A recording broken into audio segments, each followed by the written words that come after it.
This is Marcus Guiliano from HealthyChefDude.com, and I'm here with Justin Guiliano. KidRunner.com or something. No, what is it? What is it? Justin Sports World. Justin Sports World. .blogspot.com. With 2 S's. 2 S's. Justin's Sports World. Yeah. So, many of you know us. Yes. You're my son. Mm-hmm. You're an extreme athlete at the age of 7. Yes. Yes. we just got done running a 15K mountain challenge the other day, last Sunday. I was looking up at the hills. Lots of hills. Almost 9.5 miles, mostly hills. The first 6 miles, all hills, mostly uphill. Really, really good. The last 3 miles, were nice and easy. Justin, how old are you? 7. 7. Turning 8, May 3rd. So nutrition for you has always been an important thing, right? Mm-hmm. Always important. Always for me, because we're nutrition nuts. So, but we like to eat good food though too. Yeah. We just don't eat like sprout salads on a sprouted pita and drink wheatgrass. We do drink wheatgrass. We do have our sprouts, but we like to have good wild salmon. We like to have good potatoes, organic potatoes, local potatoes. We like to incorporate all that into our diet. Now I'm reading an article today about cafeteria kickbacks. You know what a kickback is? No. Okay, now you're in 2nd grade, right? Yes. How is the food at school? Looks pretty gross. It's, you've never eaten cafeteria food because you take your lunch every day, but you see all that, the grilled cheeses and the chicken nuggets and all these other things that actually happen. Now, why does it look gross, Justin? Because when you actually see it and you see like what's in it, it doesn't look such a good thing to eat. Does it look like real food? No, it's all processed food.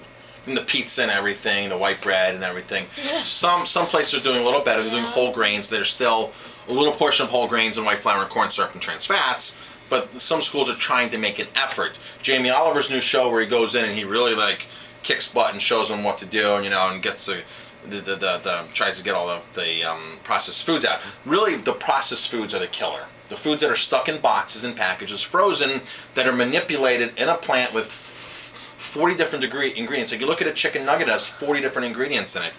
Now, if we were to make chicken nuggets, it would have eggs, flour, bread. All we would make all organic, and it would be a very simple list of ingredients. So breadcrumbs would be made from flour, water, yeast, salt, maybe sugar or something, but it wouldn't have all these other things in it.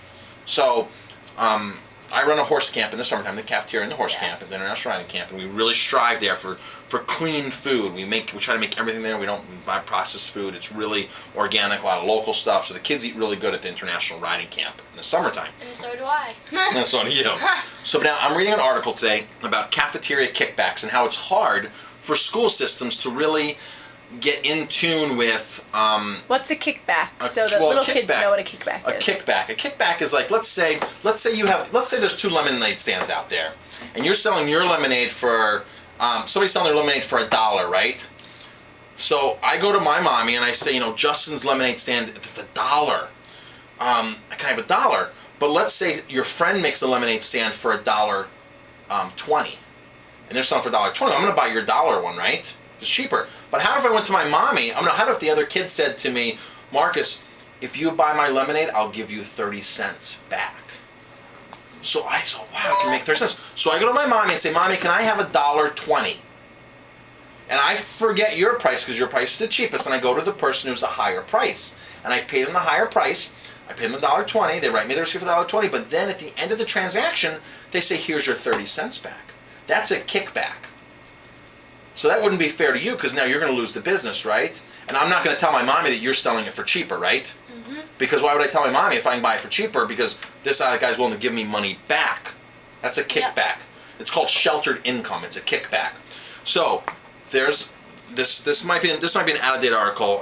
It was an article from last year. But this is what happens in the food industry because these big companies know that they can give you sheltered income or kickbacks if you buy so much.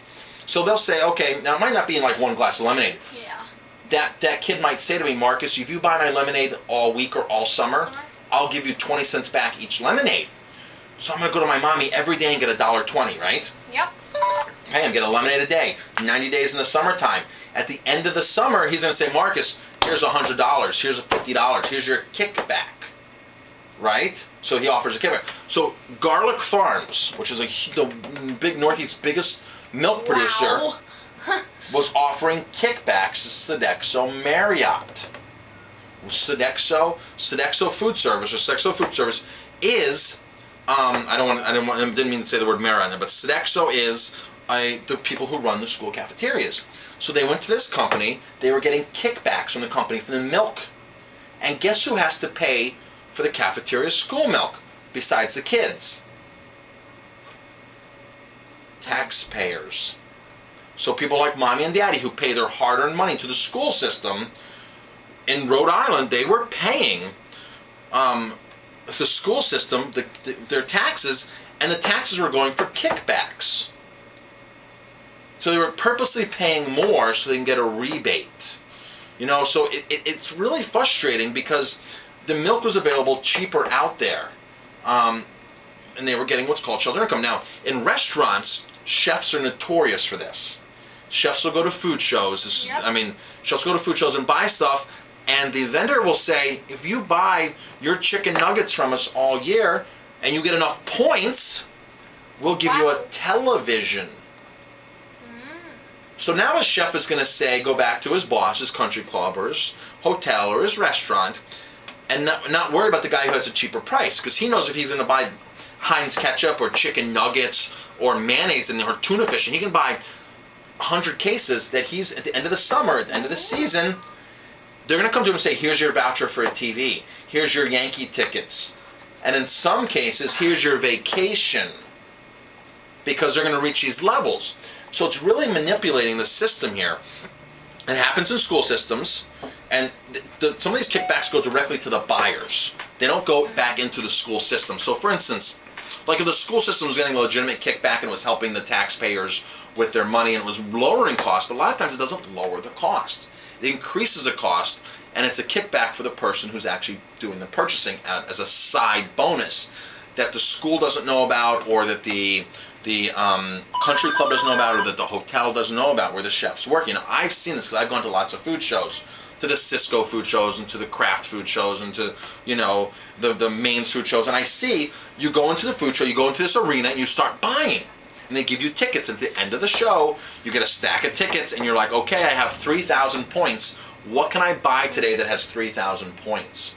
And they have a whole showroom of bicycles, footballs, Yankee tickets, TVs, you know, whatever, you know, and you're like, oh wow. So if you come back with 3,000 points, you need 4,000 for a TV. Of course, you're going to walk back on the show floor and spend more money so you can get more money back and put in your pocket so you can take home a TV. So this is why it's so hard for places to make healthy food, especially schools and other places, because chefs go in there and they're after these kickbacks, and they don't make common sense moves a lot of times. It's based upon what they can put in their pocket, and it really hampers the overall picture, because I mean, chefs feel that they're underworked anyway, and this and that, and so they see a way to get an extra $100, $300, $500, and there's so many ways for chefs or purchasing agents to manipulate the system like that and get free kickbacks. Doctors have done it for years. Congressmen do it. The people who run for state Congress, the funding they get from the pharmaceutical company, the big agriculture. Want me to see the time you're at? No, Mom's okay. Mom will be back in a couple minutes. We have plenty of time. You do? We have plenty of time. So we will do a few more minutes. So for chefs to buy things, it's really not fair because they get this shelter income, this other money back. So you see how that works? So, anything else we want to add today? Nope. So today's video was really on how a purchasing system can manipulate a restaurant, even a hospital. This can happen. Ooh. This can happen anywhere to anybody. It can happen. Chefs, purchasing agents get greedy, and the salesmen come in and they know exactly what to say. In fact, I remember 10 years ago, one place I worked, the Cisco salesman walked in with a beautiful brochure and says, I've got my Cisco points, your Cisco point catalog, look what you want to buy in here. And it takes all common sense out of ordering. It's pathetic, it's unethical, and it's not right. These big mass conglomerate companies have lots of money to bribe people, to bribe purchasing agents. And they don't care about our kids' nutrition, they don't care about our nutrition, they don't care about the environment like an individual chef purchasing food from a farmer from a direct connection. I really get upset about this, and you can see like I'm starting to like, I'm like outraged by this, because It happens all the time. And no matter how well you audit the systems and this and that, it happens all the time wherever you are. Yep. So, do you want to say anything else about nutrition? Nope. Well, You have a lot to say about it. But we'll leave it at that today. Yeah. I'm Marcus Guiliano, healthy chef dude. You're Justin, my son, you're the incredible runner. And whatever sport you play is incredible. You're just basketball, whatever.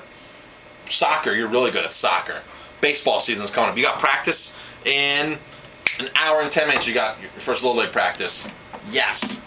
Find us on Twitter, Healthy Chef Dude at Twitter. And what are you on Twitter? Kid Runner. Kid Runner. At Kid Runner on Twitter. High five, Justin. Good show today, buddy. We'll see you guys next time.